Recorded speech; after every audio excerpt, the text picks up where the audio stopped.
오늘 하나님의 말씀은 신약성경 마태복음에 있는 말씀입니다. 마태복음 7장 13절에서 14절까지의 말씀인데요. 우리 화면을 보시면서 하나님의 말씀을 우리 같이 봉독하도록 하겠습니다. 같이 읽습니다. 시작. 좁은 문으로 들어가라. 멸망으로 인도하는 문은 크고 그 길이 넓어 그리로 들어가는 자가 많고 생명으로 인도하는 문은 좁고 길이 협착하여 찾는 이가 적으니라. 하나님의 말씀입니다. 아멘. 우리 잠깐 기도하겠습니다. 아버지, 악한 마귀가 이 시간 방해하지 못하도록 친히 울타리 쳐주시고 둔탁한 우리의 마음을 쪼개주시고 그 안에 생수와 같이 시원하고 신선한 하나님의 말씀의 영감을 채워주시옵소서. 예수님의 이름으로 기도합니다. 아멘. 자, 예수님의 설교, 참 유명한 설교가 많은데 그 중에서도 마태복음 5장에서 7장까지 예수님께서 산에서 제자들에게 가르치신 교훈을 우리는 특별히 산상수훈이다 이렇게 부르죠. 너무 유명한 말씀입니다. 이 산상수훈을 통해서 우리는 가장 구체적으로 우리가 어떻게 예수님을 닮아서 살 수 있을까 그것을 배우게 되죠. 이 산상수훈에 대한 예찬은 끝이 없습니다. 모든 윤리의 최고봉이다. 인간 윤리의 최고봉이다. 그런 말도 있고 천국의 대헌장이다. 그런 말도 있고요. 또 예수님의 모든 생애는 단지 이 산상수훈을 실천하신 것에 불과하다. 이런 말도 있습니다. 교회 다니지 않는 사람들도 이 산상수훈에 나오는 그 교훈들이 귀에 익은 게 참 많아요. 마음이 가난한 자가 복이 있다. 또 오른뺨을 치거든 왼뺨도 돌려대라. 내 원수를 사랑하라. 뭐 이런 말들은 이젠 뭐 교회 다니지 않는 분들도 익히 아는 그런 표현들입니다. 자, 오늘 우리가 읽은 마태복음 7장 13절 이하 부분은 이 산상수훈의 결론에 해당되는 부분이에요. 아까 5장, 6장, 7장이 예수님의 설교라고 말씀드렸죠. 7장은 결론에 해당되는 부분인데 이제 많은 교훈을 제자들에게 가르치신 예수님께서 이제 그 설교를 끝내시려는 그런 부분입니다. 예수님께서는 결코 흐지부지하게 설교를 끝내실 분이 아니시죠. 그래서 이 말씀을 듣는 제자들에게 또 오늘 이 말씀을 성경을 통해서 접하는 우리에게 예수님께서 이제 결정적인 말씀을 해 주시는 거예요. 자, 여기에 넓은 길이 있고 좁은 길이 있다. 또 좋은 열매를 맺는 나무가 있고 나쁜 열매를 맺는 나무가 있다. 모래 위에 지은 집이 있고 반석 위에 지은 집이 있다. 과연 너희는 무엇을 선택하겠느냐? 이렇게 예수님이 물어보고 계시는 거예요. 여러분, 우리의 인생은 언제나 선택이 연속이 됩니다. 자, 오늘 아침에 무슨 옷을 입을까? 오늘 점심으로 뭘 먹을까? 이렇게 아주 가벼운 선택이 있는가 하면 때로는 아주 심각하고 또 중요한 그런 선택을 해야 할 때가 있습니다. 내가 이 사람과 결혼을 할 것인가 말 것인가? 내 평생의 직업으로 나는 무엇을 선택할 것인가? 예수님을 믿을 것인가? 안 믿을 것인가? 또 믿음을 가졌다면 나는 어떤 교회를 섬길 것인가? 정말 인생은 중요한 선택과 또 결단의 연속입니다. 정말 우리는 처음부터 선택을 잘해야 돼요. 옛날에 마늘 농사를 짓는 마을에 정체를 알 수 없는 도둑이 한 명 살고 있었어요. 그래서 마늘을 수확을 해놓으면 이 도둑이 집집마다 돌아다니면서 그걸 다 훔쳐가는 거예요. 그래서 모든 그 마을 사람들이 이 도둑 때문에 너무 골치가 아팠어요. 그런데 어느 날 드디어 이 도둑이 붙잡혔습니다. 이 고을의 사또는 이번 기회에 이 사람이 다시는 이 도둑질을 못하게 만들어야 되겠다. 그렇게 생각을 했어요. 그래서 도둑에게 세 가지 벌 중에서 네가 좋은 거 하나를 선택해라. 그렇게 말했어요. 첫 번째 벌은 생마늘을 100개를 먹는 거예요. 두 번째는 곤장을 50대 맞는 거예요. 세 번째는 벌금으로 돈 1000냥을 내라는 거예요. 이 세 가지 중에 무엇이든지 자유롭게 선택할 수 있게 해줬어요. 자, 이 마늘 도둑이 생각을 해보니까 돈 1000냥은 이건 너무 비싼 거예요. 너무 비싸고 곤장 50대 너무 아플 것 같은 거예요.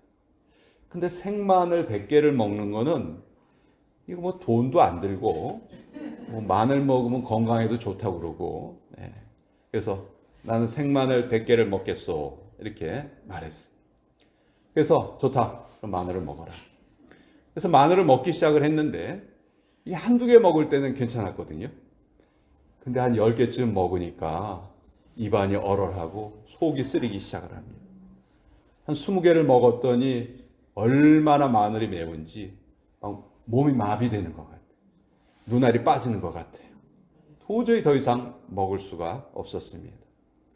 그래서 이 도둑은 사또에게 사정사정해서 제발 내 벌을 바꿔주십시오. 그럼 뭘 하겠냐? 곤장 50대를 맞겠습니다.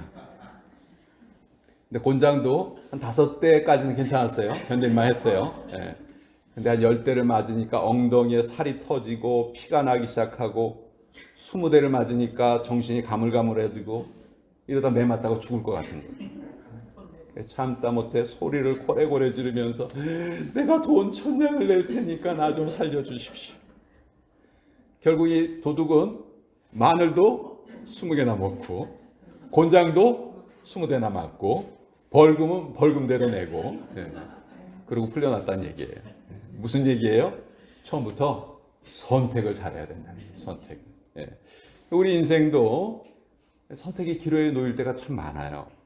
그리고 그 선택에 따라서 사실 우리의 인생이 결정되는 것이죠.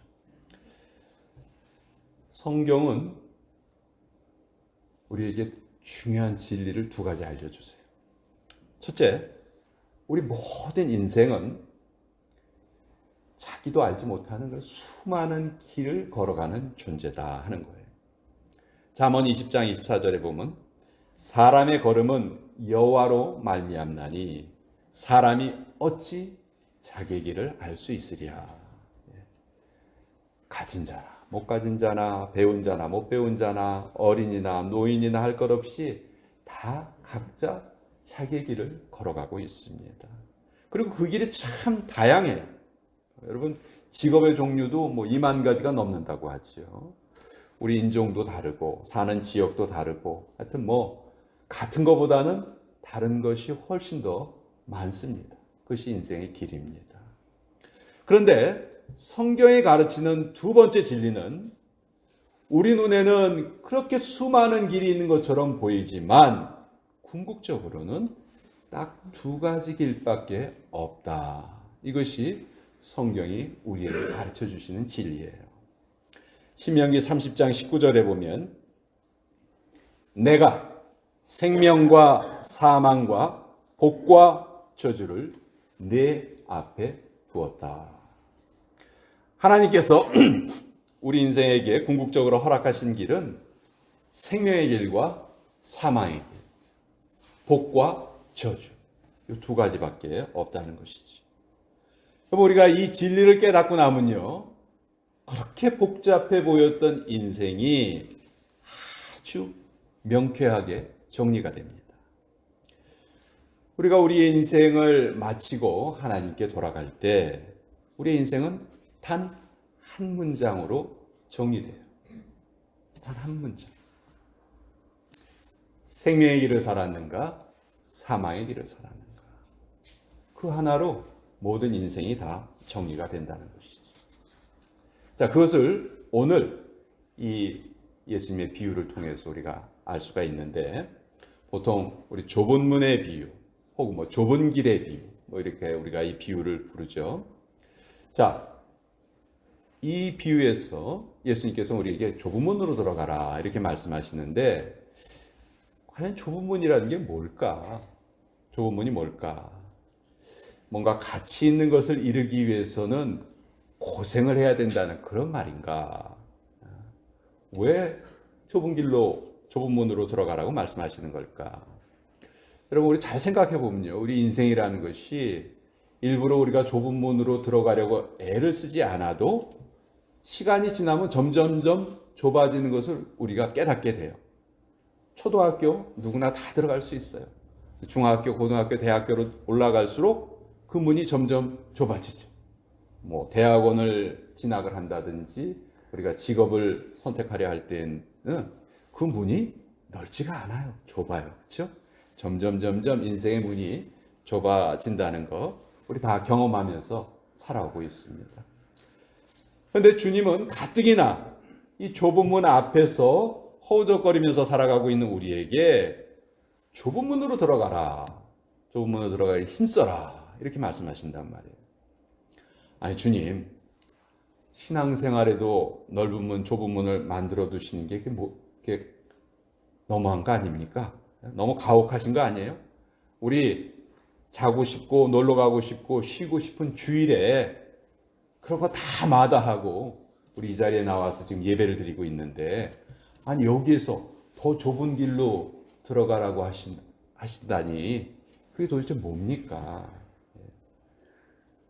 우리가 이 구절을 이렇게 생각해서는 안 돼요. 결코 이런 말이 아닙니다. 여기 좁은 문으로 들어가라, 좁은 길로 가라 할 때 그 1차적인 의미는 그 좁은 문이 바로 예수님 자신이 있어요. 예수님만이 생명의 문이고 구원의 문이고 영생의 문이다라는 것을 우리에게 알려주시는 말씀이에요. 그래서 우리가 잘 아는 베드로의 설교에 이런 내용이 나오죠. 사도행전 4장 12절에 보면 천하인간의 구원을 얻을 만한 다른 이름을 주신 적이 없다. 오직 예수님 한 분만이 구원의 문이시다. 이렇게 성경에 말씀하고 있는데 그래서 좁은 문으로 돌아가라 하는 이 말씀은 예수님이 나를 통하지 않고는 너희가 구원을 얻을 수 없다 하는 것을 말씀하신 그런 내용이에요. 그리고 이 초청에 대한 대답은 누구나 자유롭게 할 수 있습니다. 여호수아서 24장 15절에 여호수아가 이스라엘 백성들 앞에서 이렇게 말합니다. 너희의 섬길 자를 오늘 택해라. 오직 나와 내 집은 여호와를 섬기겠노라. 여호수아가 이렇게 결단을 하는데 우리가 여호와를 섬길 것인가, 하나님을 섬길 것인가, 아니면 이 세상을 택할 것인가, 우리가 선택을 해야 된다. 우리가 이 두 가지를 같이 섬길 수 없다는 거예요. 자, 이제 예수님이 그 좁은 문이라는 것을 우리가 알게 되었는데, 근데 예수님 왜 자기 자신을 좁은 문이라고 표현을 하셨을까? 사실 우리가 구약 성경과 신약 성경을 비교해 보면요, 구약에서는 율법의 규정들이 너무너무 많죠. 이거 해라, 이거 하지 말아라, 그런 것들이 너무너무 많아요. 그걸 하나하나 다 지켜야지만 구원을 얻을 수 있다. 그렇게 가르쳤어요. 그러니까 구약 성경에서 말하는 구원은 문이 되게 좁아요. 이거 다 지켜야 돼요. 그런데 신약 성경을 보면 예수님은 믿으면 우리 구원을 얻는다. 이렇게 가르치신단 말이에요. 그러니까 구약과 신약을 비교해 보면 구약의 좁은 문을 오히려 예수님께서는 넓은 문으로 더 쉬운 길로 만들어 주신 거예요. 근데 왜 예수님께서는 자기 자신을 좁은 문이라고 표현을 하시는가? 일반적으로 좁다는 말은 폭이 좁은 걸 말하죠. 우리가 어디 길을 가거나 할 때 폭이 좁으면 이거 좁은 길이다. 문이 작으면 또 좁은 문이다. 이렇게 말하죠. 근데 이 마태복음에 쓰인 좁다는 이 표현은 그렇게 폭이 좁은 걸 말하는 것이 아니고요. 장애물이 놓여 있어서 지나가기가 힘들다 하는 그런 뜻이에요. 그러니까 예수님께서 자기 자신을 좁은 문이라고 표현하신 이유는 이 세상에 예수님을 믿지 못하도록 방해하는 것들이 너무나 많다는 것을 우리에게 알려주시는 그런 말씀이죠. 넓은 문이라는 것은 예수님을 부인하고 예수님을 대적하는 모든 것을 의미합니다. 그래서 예수님께서 13절에 이렇게 말씀하셨죠. 멸망으로 인도하는 문은 크고 그 길이 넓어 그리로 들어가는 자가 많다. 이렇게 말씀하셨어요. 자, 넓은 길, 넓은 문. 장애물이 없는 그 길. 우리 인간의 본성을 따르는 길이에요. 우리 다 욕심이 있죠. 재물욕이 있고 명예욕이 있고 권세욕이 있고 다 이런 것을 얻고 이것을 추구하면서 살려는 그런 본능대로 살려는 길입니다. 이 길은요 아주 넓고 평평한 길이라서 고생할 필요가 별로 없어요. 여러분 우리 지옥 가려고 일부러 과외 받고 레슨 받고 그럴 필요 없습니다. 이 땅에 태어났다가 예수님 모르고 죽으면 그냥 지옥 가는 거예요. 성경은 그 길을 하나님께서 내어버려 두신 길이다. 그 길이 바로 멸망의 길이라는 것이죠. 잠언서 14장 12절에 보면 어떤 길은 사람이 보기에는 바르나 필경은 사망의 길이니라. 안타깝게도 교회에 나와서 신앙생활 하시는 분들 가운데에도 넓은 길을 가려는 분들이 많아요.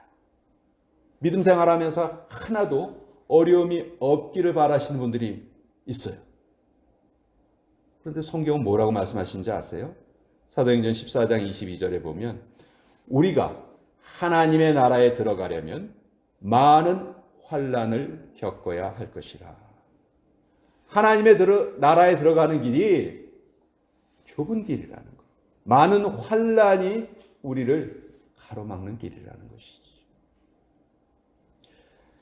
여러분 우리가 성도가 된다는 것은 단순히 교인 등록 카드에 이름을 쓴다고 이루어지는 일이 아니에요. 정말 진실된 성도의 삶에는 우리가 구원의 길에 들어선 이후에는 그 이후부터 사실 새로운 인생의 수고가 우리를 기다리고 있습니다. 우리 삶의 목적이 바뀌었거든요. 그래서 예수님 밖에 있을 때에는 세상의 부귀영화가 우리의 삶의 목적이었어요. 그러나 이제 예수님을 믿은 후에는 이때부터는 세상 것이 우리의 목적이 아니고 예수님을 잘 섬기는 것이 우리의 삶의 목적으로 바뀐 것이죠. 그리고 그것에는 반드시 많은 환난이 뒤따른다는 거예요. 여러분 우리 너무 편안한 것만 추구하면서 살지 마십시다.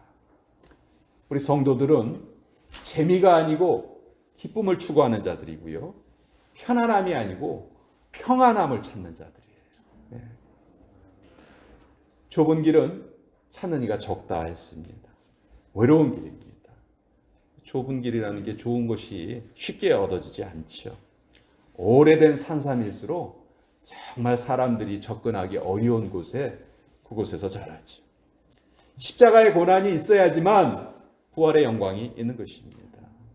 그래서 우리가 이 좁은 길을 가기 위해서는 우리가 감당해야 될 몫이 있어요.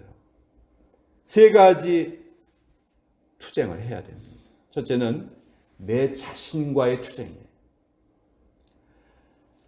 넓은 길을 가고 싶은 우리의 유혹. 구체적으로 우리 육신의 편안함을 찾기 때문에 영적인 일이나 교회 일을 좀 소홀히 하려는 그런 누구나의 유혹이 있어요. 우리 그 유혹을 이겨내야 됩니다. 사도 바울은 그렇게 열심히 신앙생활하면서 무슨 고백을 했냐면 나는 날마다 죽노라.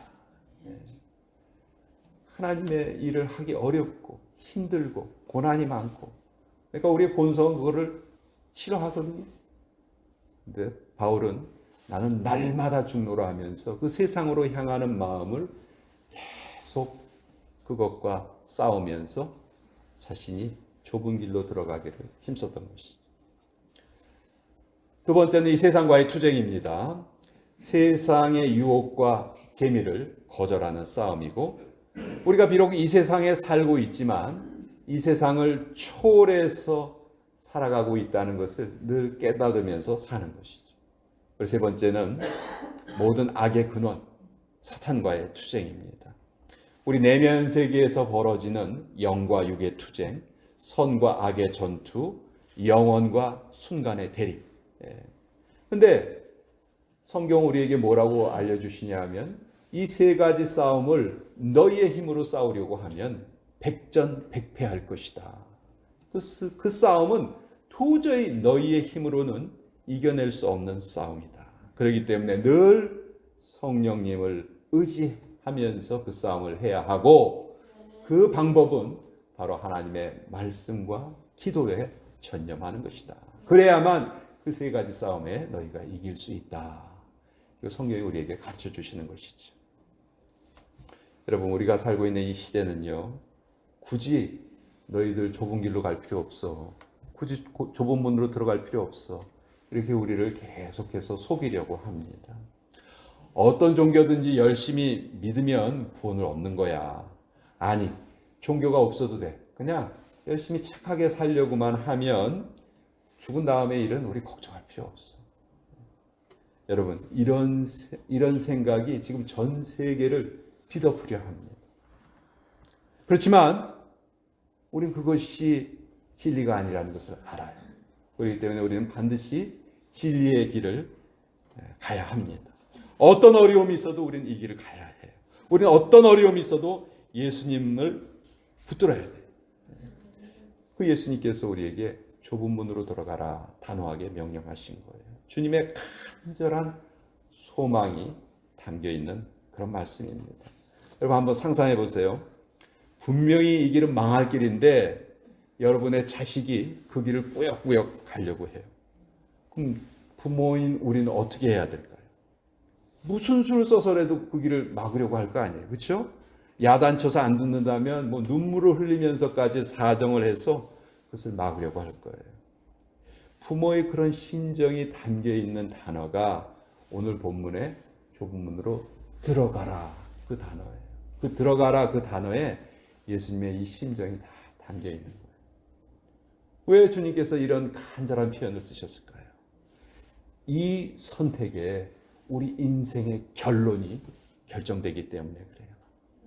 생명이냐 사망이냐, 복이냐 저주냐, 그 결정이 바로 이 선택에 달려있기 때문에 그래요. 그래서 우리는 늘 우리 앞에 두 가지 길이 있다 하는 것을 명심하면서 살아야 합니다. 선택은 자유예요. 그러나 그 책임과 결과는 결코 돌이킬 수가 없습니다. 우리 세상 많은 사람들이 넓은 길을 간다고 해서 그 길을 따라가는 어리석고 그런 불행한 삶을 살아서는 안 될 것입니다. 이 사순절 기간 동안 특별히 우리의 영적인 수련을 더 열심히 하면서 우리 자신을 부인하고 우리에게 지어진 그 나의 십자가를 내 어깨에 짊어지고 예수님을 쫓아가는 그 훈련에 헌신해서 우리 모두 축복의 지름길로 나아가시는 복된 인생, 복된 영혼들이 되시기를 축원드립니다. 기도하겠습니다. 아버지 하나님, 우리가 이 세상의 길을 좇는 사람들이 아니고 예수님을 좇는 사람이 되었음을 감사드립니다.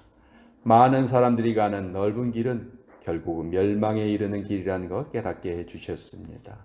아버지, 이제 우리로 하여금 오직 영원한 일들을 바라보며 그 영원한 일을 사모하는 그 마음을 주시기를 원합니다.